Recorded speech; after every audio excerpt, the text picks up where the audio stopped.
BA first year political science first paper के students, unit first में हमारा आज का टॉपिक है व्यवहारवाद की विशेषताएं, कैरेक्टरिस्टिक्स ऑफ बिहेवियरलिज्म। पिछले लेक्चर में हमने वैसे किर्कपैट्रिक के अकॉर्डिंग इसकी कैरेक्टरिस्टिक्स या विशेषताओं के बारे में चर्चा की थी।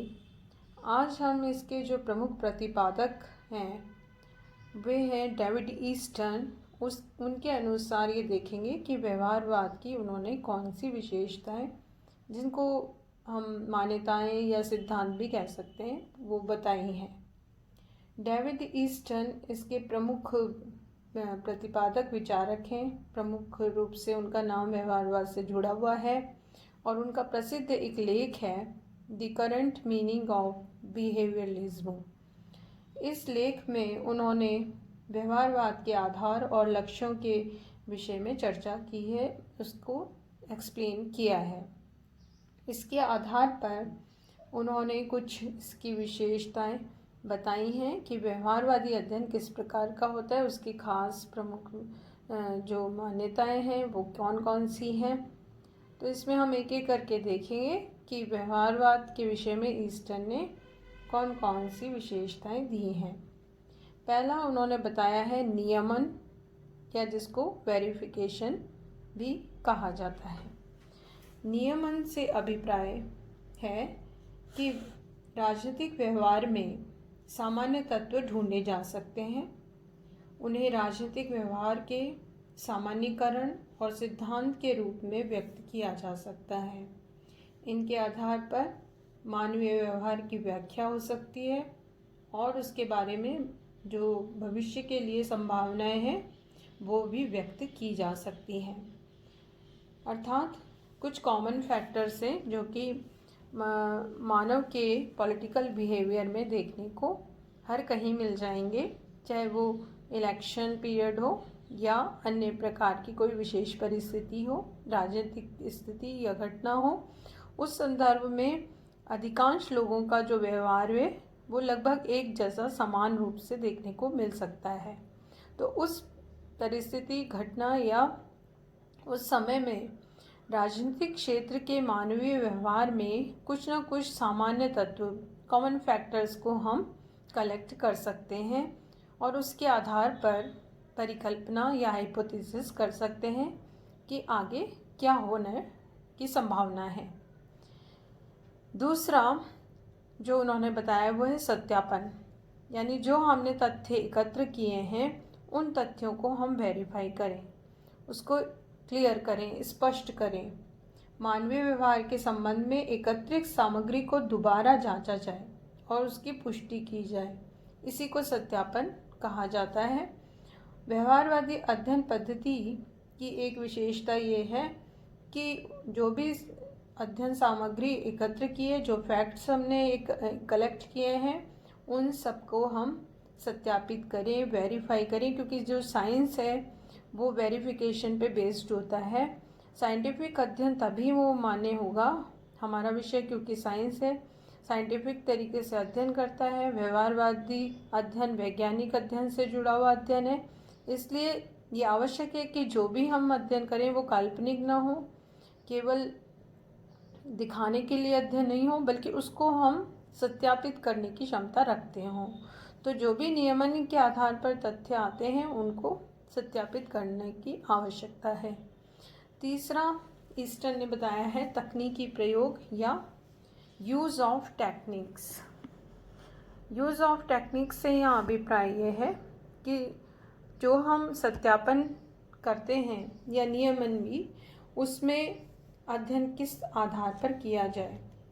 आधार सामग्री प्राप्त करने और उसकी व्याख्या करने के लिए, उसको एक्सप्लेन करने के लिए साधन होने आवश्यक हैं। तो अध्ययनकर्ता के द्वारा ऐसे साधन अपनाए जाने चाहिए जो वैज्ञानिक हों, जो शुद्ध और परीक्षित हों, जैसे कि मानवीय व्यवहार का ऑब्जर्वेशन करना या पर्यवेक्षण करना या अवलोकन करना, विश्लेषण करना, यानी कि उसको हम एनालिसिस कर सकें, और नई अध्ययन पद्धतियों को अपनाएं, क्योंकि जो परंपरागत दृष्टिकोण था उसमें जो भी तकनीक यूज़ हो रही थी वो साइंटिफिक नहीं थी। ऐतिहासिक वर्णनात्मक अध्ययन अधिक था, केवल फॉर्मल स्टडी हो रही थी पॉलिटिकल इंस्टीट्यूशंस की।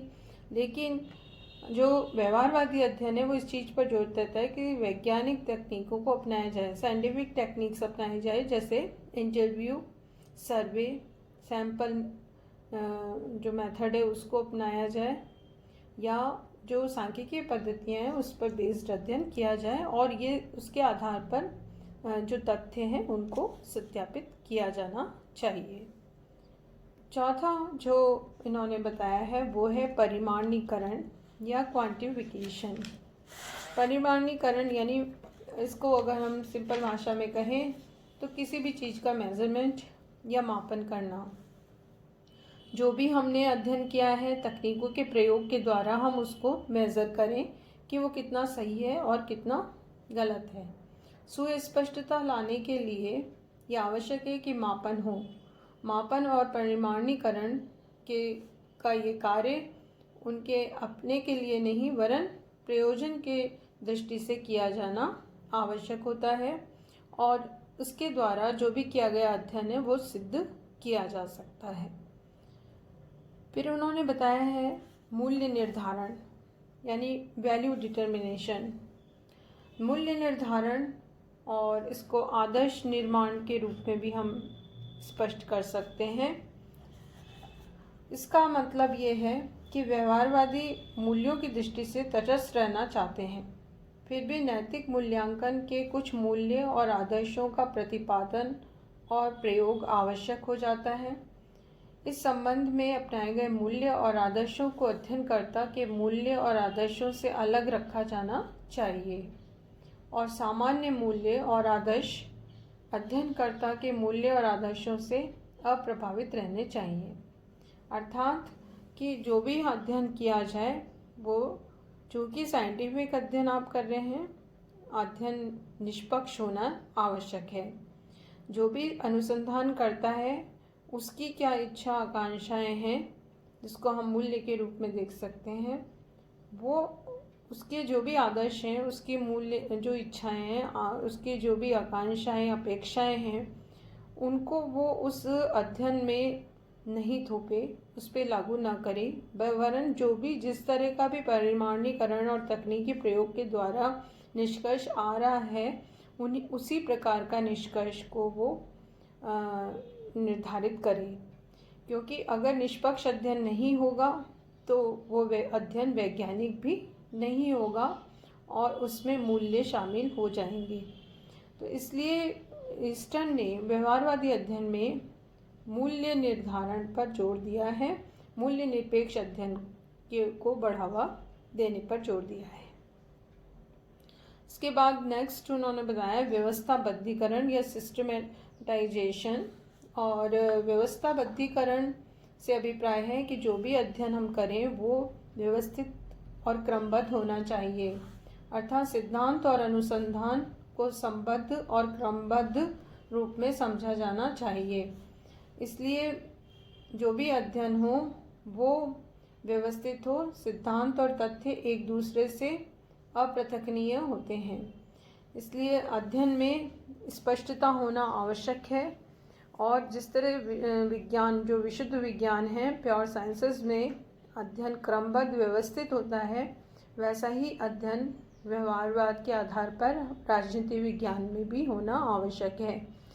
अगर व्यवस्थित अध्ययन नहीं होगा तो वो साइंटिफिक नहीं होगा, और अव्यवस्थित अध्ययन किसी सामान्य निष्कर्ष तक पहुंचने में भी सहायक नहीं हो सकेगा। इसके बाद सातवां उन्होंने जो खास पॉइंट बताया है वो है विशुद्ध ज्ञान, प्योर साइंस। जैसे प्राकृतिक विज्ञान है, आप देखते हैं कि साइंस में जो अध्ययन होता है उसमें जो भी अनुसंधान होते हैं, जो भी ज्ञान नवीन ज्ञान अर्जित किए जाते हैं वो कहीं ना कहीं उपयोगी होते हैं, सार्थक होते हैं और कहीं ना कहीं प्रासंगिक होते हैं। तो इस तरह की जो प्योर साइंस की जो विशेषता है वो व्यवहारवाद के द्वारा ईस्टर्न राजनीतिक विज्ञान में भी लाना चाहते हैं, और उनका ये मान्यता थी कि विषय को विशुद्ध ज्ञान बनाना आवश्यक है। ज्ञान का प्रयोग वैज्ञानिक उद्यम का अंग है और सिद्धांततः बोध आवश्यक है। तार्किक रूप में राजनीतिक व्यवहार का बोध और व्याख्या पहले ही आते हैं और एक ऐसा आधार प्रदान करते हैं जिनके बल पर समाज की महत्वपूर्ण जो व्यवहारिक समस्याएं हैं उनको सुलझाया जा सकता है। तो व्यर्थ अध्ययन नहीं होना चाहिए।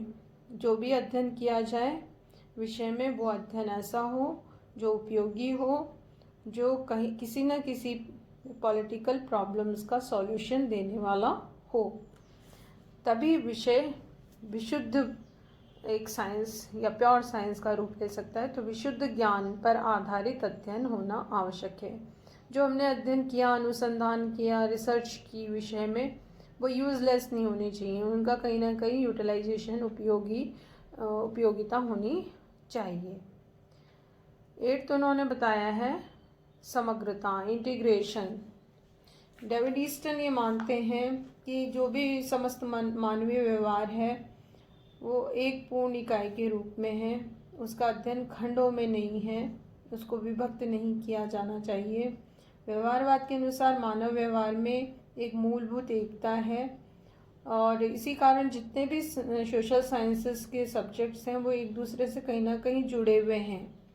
राजनीतिक व्यवहार का अध्ययन जीवन के अन्य पक्षों के से संबंधित भी है, तो उनको जोड़कर अध्ययन होना चाहिए और एक समग्र अध्ययन होना चाहिए।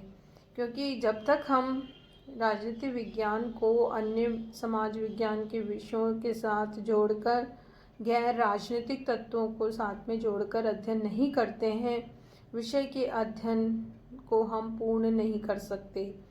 और जब इस तरह का अध्ययन होगा तभी हम एक समग्रता तक पहुंच सकते हैं, एक निश्चित निष्कर्ष तक पहुंच सकते हैं और प्योर साइंसेस की तरह हमारे विषय में भी हम एक सिद्धांत निर्माण या एक निश्चित निष्कर्ष निकाल सकते हैं। तो इस तरह के आधार पर अध्ययन होना आवश्यक है। तो हमने देखा कि डेविड ईस्टन ने इन 8 विशेषताओं के आधार पर ये स्पष्ट किया है कि व्यवहारवाद क्या है और किस तरह से एक अनुसंधानकर्ता को राजनीतिक क्षेत्र में व्यवहारपरक यथार्थपरक अध्ययन करना चाहिए ताकि विषय को और अधिक स्पष्ट और विषय में और अधिक वैज्ञानिकता लाई जा सके। व्यवहारवादी जो अनुसंधान है उसके द्वारा विषय को और अधिक महत्वपूर्ण और उपयोगी बनाया जा सके।